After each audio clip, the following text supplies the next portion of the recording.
औज़ुबिल्लाहिमिनश्शैतानिर्रजीम बिस्मिल्लाहिर्रहमानिर्रहीम अस्सलाम वालेकुम नाज़रीन, मैं ਤੁਹਾਡਾ ਹੋਸਟ ਮੁਹੰਮਦ ਸ਼ਕੀਲ ਰਾਓ ਔਰ ਤੁਸੀਂ ਦੇਖ ਰਹੇ ਹੋ ਫੈਜ਼ ਬਾਹੂ YouTube ਚੈਨਲ। ਇਹ ਹਜ਼ਰਤ ਸੁਲਤਾਨਪੁਰ ਸਰਕਾਰ ਦੀ ਕਿਤਾਬ ਜਾਮਿਅਲ ਉਸਰਾਰ ਔਰ ਦਾ ਪਾਠ 34 ਤੁਹਾਡੀ ਖਿਦਮਤ ਦੇ ਵਿੱਚ ਪੇਸ਼ ਕਰ ਰਹੇ ਹਾਂ। ਪਹਿਲੇ ਅਸੀਂ 7 ਤਜੱਲੀਆਂ ਤੁਹਾਡੀ ਖਿਦਮਤ ਦੇ ਵਿੱਚ ਪੇਸ਼ ਕਰ ਰਹੇ ਹਾਂ ਜਿਹੜੀਆਂ ਸੁਲਤਾਨ ਸਾਹਿਬ ਨੇ 14 ਤਜੱਲੀਆਤ ਦੱਸੀਆਂ ਨੇ। ਬਾਕੀ 7 ਤਜੱਲੀਆਂ ਜਿਹੜੀਆਂ ਨੇ ਉਹਨਾਂ ਦੇ ਸਫ਼ਰ 'ਤੇ ਤੁਹਾਨੂੰ ਅਸੀਂ ਲੈ ਕੇ ਚੱਲਾਂਗੇ। ਹਜ਼ਰਤ ਸੁਲਤਾਨਪੁਰ ਸਰਕਾਰ ਫਰਮਾਉਂਦੇ ਨੇ ਕਿ 8ਵੀਂ ਤਜੱਲੀ ਹੈ ਫਰਿਸ਼ਤਿਆਂ ਦੀ ਤਜੱਲੀ। ਇਸ ਤਜੱਲੀ ਨਾਲ ਨੂਰ ਹਾਸਲ ਹੁੰਦਾ ਹੈ ਔਰ ਤਸਬੀਹ ਕਲਮਾ ਤੈयब यानी कि ला इलाहा इल्लल्लाह मुहम्मद रसूलुल्लाह सल्लल्लाहु अलैहि वसल्लम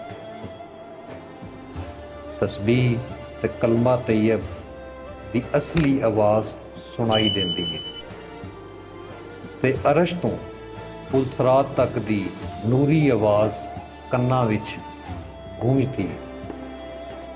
अल्लाह तो इलावा हर गल भुल जाता, सिर्फ अल्लाह दी याद रह जाती, बाकी हर गल भुल जाता है। नामी तजल्ली विच आप फरमाते हैं अल्लाह वल दौड़ो दी तजल्ली।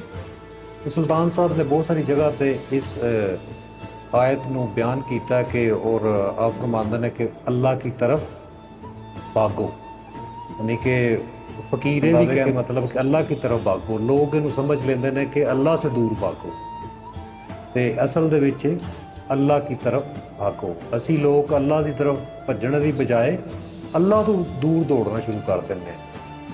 तो ये सुल्तान साहब फरमाते हैं कि ये जी नामी तजल्ली है फ़िरु इलल्लाह, अल्लाह की तरफ भागो। ये तजल्ली है जी बंदे नूं मार्फत इलाही के मुकाम तक लै जाती है। 10वीं जी तजल्ली है ये बुरी मखलूकात ते जिन्नात दियां बुरियां तवज्जात दियां ने और जिदा राजन जड़ा वो इबलीस आप है। 11वीं तजल्ली फरमाते तजल्ली है शैतान, यानी कि शैतान की तजल्ली।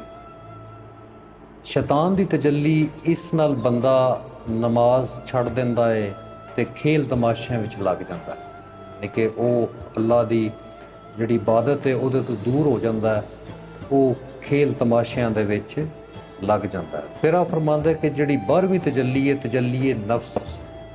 नफ्स की जिहड़ी तजल्ली है जिहड़ी ख्वाहिशां पैदा करती है अल्लाह की रज़ा तो बगैर, अल्लाह की रज़ा तो बगैर। अगे फरमांदे कि 13वीं तजल्ली है सर दी जिहड़ी हर वेले इसरारे इलाही नाल बाखबर रहिंदी है। 14वीं तजल्ली है नौ दोनों नाम जिहड़े खास ते आम दोनों तो वखरे होंदे ने। 15वां मकाम जिहड़ा फरमांदे कि फुकरा ते दरवेशां दे खुशी वाले मकाम। ये तजल्लियात ते मकामात उस समंदर वांग ने जिथे हज़ारां डुब जाते हैं तो सिर्फ कोई एक ही किनारे पहुँच के हमेशा बाकी रह जाता है। जिवें आप फरमाते हैं कि कई मन तारे तर तर हारे कोई किनारे चढ़िया। आप फरमाते हैं कि इस राह विच कामल मुर्शद की रहनुमाई बहुत ज़रूरी है। जिवें आप फरमाते हैं ब्याते बाहू दे विच जाग बिना दुध जमदा नाही बाहू, जाग बिना दुध जमदा नाही बाहू, भावें लाल होवे कड़ कड़ के। लेकिन जिवें जाग तो बगैर वो दही नहीं जमेगा, इवें मुर्शद की मदद तो बगैर, मुर्शद की रहनुमाई तो बगैर भी तुसी ये मंजिलां तय नहीं कर सकते। आखिर दे विच आपने कामल मुर्शद का होना जरूरी दस्या कि अगर इस राह ते चलना है तो फिर कामल मुर्शद की रहनुमाई भी जरूरी है।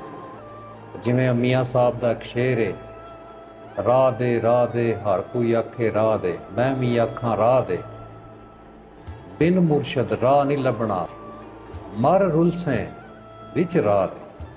ते कामल मुर्शद का होना बहुत जरूरी है।